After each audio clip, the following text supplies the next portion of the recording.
In our last lecture I told you this f of n is nothing but it's a function of n that denotes time complexity, right? This is a function of n. N is nothing but input size and time complexity it varies according to the input size. So if input size is small, then the data structure may take less amount of time for execution, whereas if input size is large, it may take more amount of time. Okay, so in here we'll see how to calculate f of n. So here time complexity f of n value can be calculated very easily if input size is small. Then we can easily calculate f of n. If input size is large, then it's not so easy to calculate f of n value. Okay, and then after that you need to compare. So we can compare data structures by comparing their f of n values. So why we are calculating f of n values? In order to compare the data structures. So why we need to compare data structure? In order to find out which data structure is suitable for a specific application. Okay, which data structure? So when can we say the data structure is the best one for that application? If it takes more amount of if it takes less amount of storage space, and also if it can execute operations in less amount of time. So for this, here we need to calculate growth rate of a function. Why we need to calculate growth rate? Because here one data structure, it may perform well for small programs or small input size. If the input size is small, then it may perform well. But if input size is large, then the same data structure which we consider, it may not perform well.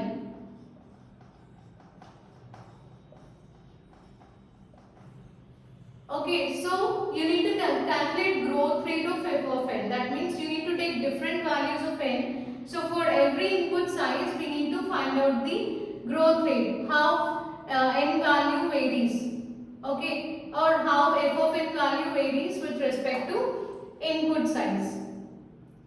Okay, so why we are calculating f of n value? In order to compare data structures. Okay, we can compare which data, so we can find out which data structure is better or which data structure is suitable for an application by comparing the data structures. And these data structures can be compared with the help of f of n values. So we cannot just come to a conclusion by calculating single value. So we need to find out the growth of f of n with different values of n. So you need to take different values of n here, and then according to the growth rate, we need to come to the conclusion whether that data structure is suitable or not. Okay, now let us take one simple example here.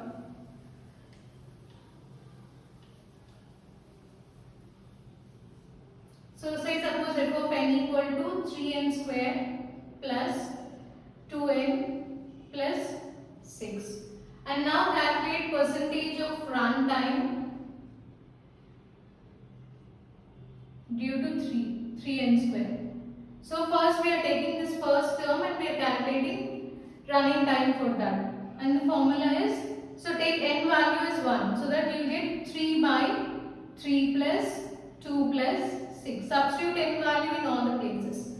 So you will get 3 by 3 plus 2 plus 6 into 100. Okay, so if you calculate this, you will get some value, approximate value like this, 27.27.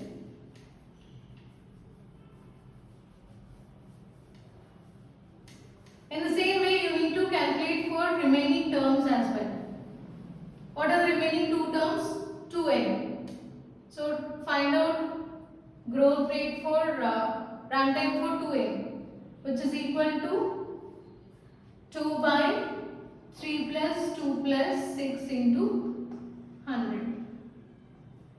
So it gives you 18.8, 18 something. And At last, what is the remaining term? That is 6. So find this 6 by 3 plus 2 plus 6 into 100, which is approximately 54.54. Okay, these are the growth rates which are obtained by taking value of n as 1. N is nothing but input size. Okay. So now among these three, you can observe that the term 6 is taking more amount of time. So, but we can't give any conclusion that we should not come to conclusion that this term 6 takes more amount of time just by taking single input value. Okay, so you need to consider growth rate here, but not only single term. So you need to take n values as n equal to 1, n equal to 10, 100, 1000, at least till 1000, and find out these values for all n values. So this is your final table by taking different values of n. So this is how you need to calculate. So in our last, earlier we just saw how to calculate time complexity by taking value of n equal to by taking n value as 1. So this itself is not enough, because there you can observe this term 6 is contributing or it's taking more amount of time. So this alone is not enough. So you need to take different values of n and find out the growth rate. How values of 3n square, 2n and 6, they varies with increase in value of n. So from this table it's clear that with increase in n value, there is an increase in 3n square value as well. So see, here you can observe there is an increase. At last we have 99.9%. Similarly, the remaining two terms, so except this one, you can observe there is a decrease in value of 2n. This 2n and 6, they are taking less amount of time with increase in n value, with increase in input size. So as these two are contributing or taking less amount of time, we can eliminate them and we can just take the term which is taking more amount of time, that is 3n square. Therefore, f of n is equal to 3n square. So here we are calculating approximate time complexity. So this approximate time complexity is called as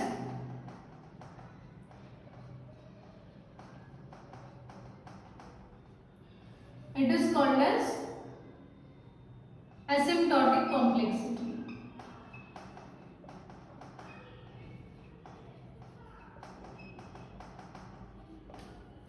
So in this case, we are not calculating the exact runtime of an algorithm. Okay.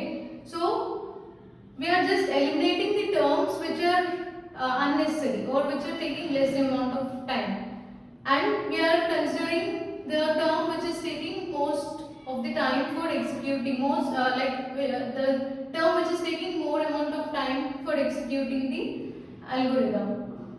Okay. So how can we define? Now we define asymptotic complexity. In the same way, you need to define asymptotic analysis also.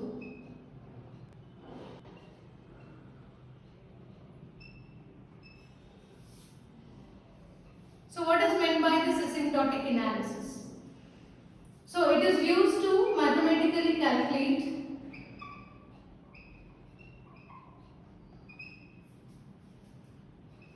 run time of algorithm, and also using asymptotic analysis we can easily find out best case, average case and worst case complexities.